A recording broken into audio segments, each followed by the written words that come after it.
Bro, ini mungkin kalimat paling jujur yang harus lu dengar hari ini. Lu nggak terlambat, tapi waktu lu terus berjalan.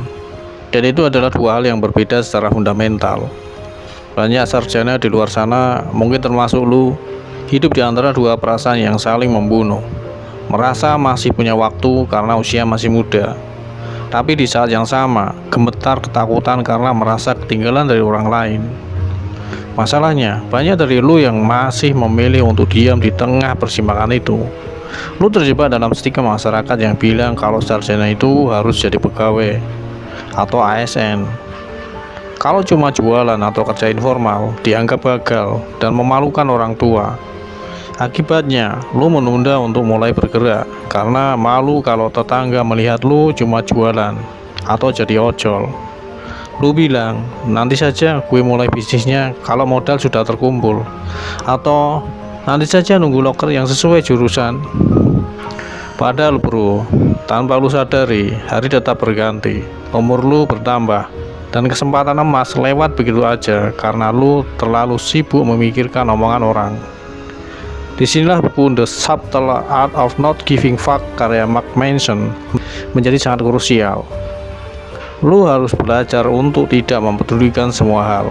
Lu harus memilih apa yang layak diperdulikan, yaitu masa depan lu sendiri.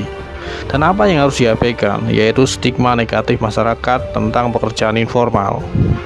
Ingat bro, yang menentukan kesuksesan lu bukan siapa yang paling pintar atau siapa yang punya ijazah paling mentereng, tapi siapa yang berani mulai lebih dulu dan bertahan meski harus melewati fase malu di awal. Menunda karena gengsi bukan cuma membuang waktu lo, itu adalah bentuk kegagalan yang direncanakan.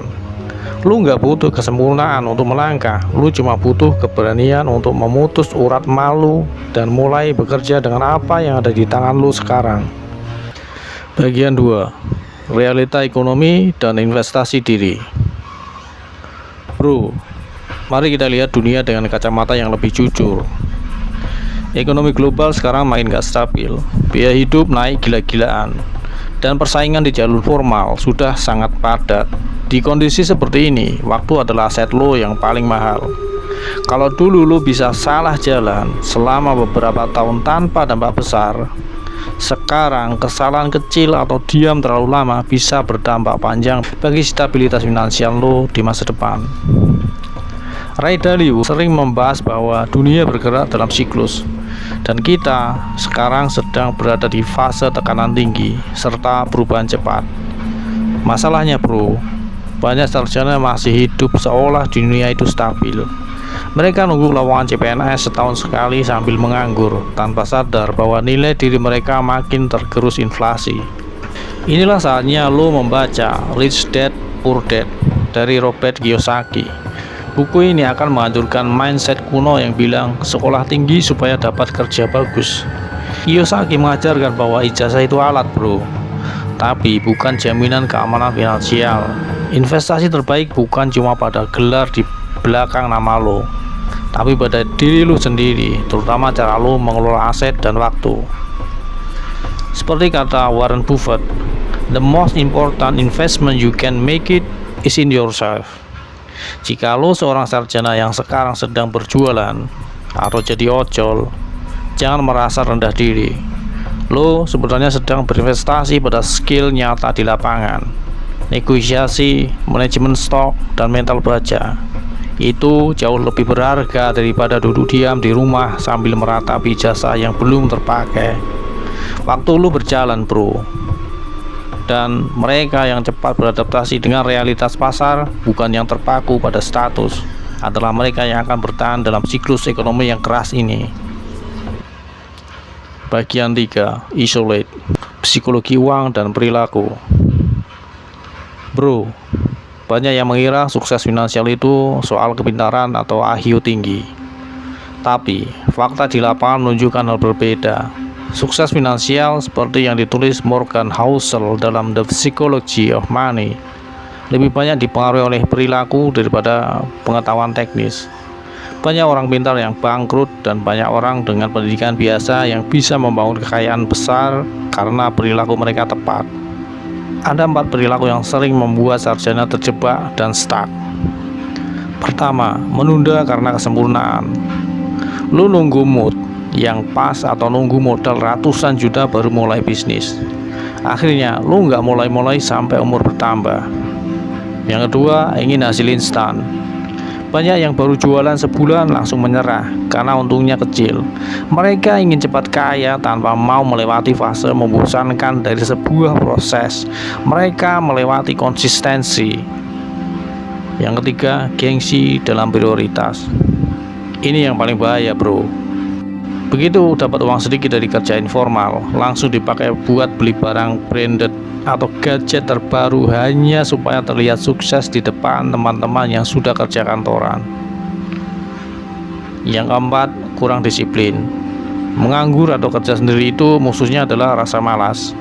Tanpa bos yang mengawasi, lu sering kehilangan arah. Disinilah lu butuh buku Atomic Habits oleh James Clear. Buku ini mengajarkan bagaimana membangun rutinitas pemenang setiap hari melalui kebiasaan-kebiasaan kecil yang konsisten. Sukses itu seringkali membosankan karena isinya adalah pengulangan hal-hal kecil secara terus-menerus. Lu nggak kalah karena bodoh, tapi lu kalah karena perilaku lu belum selaras dengan target jangka panjang lu. Ubah perilaku lu dari mencari validasi sosial menjadi membangun fondasi ekonomi. Karakter yang kuat untuk mempertahankan uang jauh lebih penting daripada sekedar cara mendapatkannya. Bagian 4, reframe. Bro, sekarang mari kita ubah total cara pandang lo. Hidup itu bukan tentang cari aman dengan berlindung di balik status pegawai, tapi tentang membangun posisi. Posisi yang dimaksud adalah kondisi di mana lo punya pilihan. Pilihan waktu, pilihan kerja, dan pilihan hidup. Dan di posisi ini tidak datang dari kerja keras, membanting tulang tanpa arah, tapi dari penggabungan antara sistem, kebiasaan, dan arah yang benar. Ubah pertanyaan di kepala lo dari yang tadinya gue kerja apa aja supaya nggak malu, menjadi gue bisa bangun sistem apa dari apa yang gue punya sekarang. Untuk membantu lo melakukan transisi dari sekedar berdagang menjadi pebisnis, lo wajib membaca The Emmett Revisited karya Michael E. Gerber. Buku ini akan membuka mata lo bahwa lo tidak boleh cuma capek jualan sendirian selamanya. Lo harus mulai berpikir bagaimana membangun sistem agar bisnis lo bisa jalan tanpa harus lo tungguin terus-menerus. Mulailah dari yang kecil. Jika sekarang lo punya keahlian sederhana, gunakan buku The $100 Startup oleh Chris Guillebeau sebagai panduan. Banyak orang sukses memulai bisnis dari hobi atau keahlian tanpa modal besar sama sekali. Jangan malu untuk memulainya. Gunakan juga prinsip dari buku Show Your Work oleh Austin Kleon untuk berani mempromosikan apa yang lo kerjakan di media sosial secara elegan. Ingat insight dari The Psychology of Money, yang penting bukan seberapa besar lo mulai, tapi seberapa lama lo mampu bertahan dan konsisten dalam setiap fase tersebut. Sarjana yang jualan dengan sistem yang rapi dan visi jangka panjang jauh lebih berpotensi sukses daripada sarjana yang hanya menunggu keajaiban datang sambil memegang ijazahnya erat-erat. Geser posisi lu pelan-pelan dari sekedar bertahan hidup menjadi pembangun aset. Bagian 5, arah, level up, dan game jangka panjang. Bro, kalau di bagian sebelumnya kita fokus pecah telur dan mulai bergerak, di penutup ini kita naik level.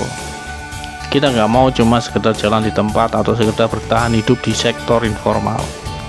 Kita mau lu punya arah buat naik kelas.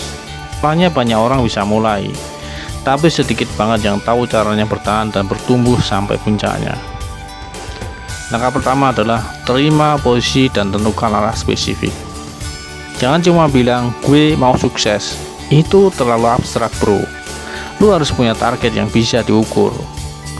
Di sini, lo butuh prinsip dari buku Atomic Habits untuk membangun progres harian. Kalau sekarang lo masih di titik nol, target 30 hari ke depan bukan jadi miliarder, tapi punya satu keahlian spesifik yang bisa dijual. Tanpa arah yang detail, energi lo cuma bakal habis buat muter-muter tanpa hasil nyata. Langkah kedua, lo harus pilih satu kendaraan naik. Di awal lo boleh coba banyak hal, tapi sekarang lo harus mulai eliminasi. Fokus adalah kunci. Pilih satu bidang yang mulai menunjukkan hasil, entah itu jualan, konten, atau jasa, dan dalami itu sampai lo jadi ahli. Ini sesuai dengan level tinggi di buku Zero to One oleh Peter Thiel. Lo nggak mau cuma jadi pengikut di pasar padat, lo mau membangun sesuatu yang punya nilai unik sehingga lo nggak gampang digantikan oleh orang lain. Langkah ketiga, ubah mindset dari cari uang menjadi bangun nilai. Uang itu cuma efek samping dari nilai yang lo berikan ke orang lain. Kalau jualan, jangan cuma pikir untung 1000 berbungkus, tapi pikir bagaimana pelayanan lo bikin pelanggan balik lagi.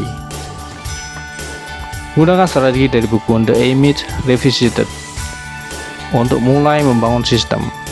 Jadi meskipun bisnis lo masih kecil, cara kerjanya sudah profesional, layaknya perusahaan besar. Terakhir, masuklah ke game jangka panjang. Berdasarkan insight The Psychology of Money, pemenang sebenarnya adalah mereka yang mampu bertahan paling lama dalam permainan. Jangan tergiur cara cepat yang berisiko tinggi, lebih baik naik perlahan tapi pasti, sambil terus memisahkan antara penghasilan untuk hidup hari ini dan dana untuk membangun masa depan.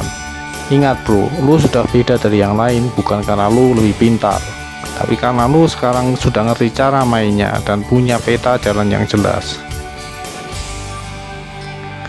Masalahnya bukan lu ada di mana sekarang, tapi apakah hari ini lu lebih bernilai dibanding kemarin.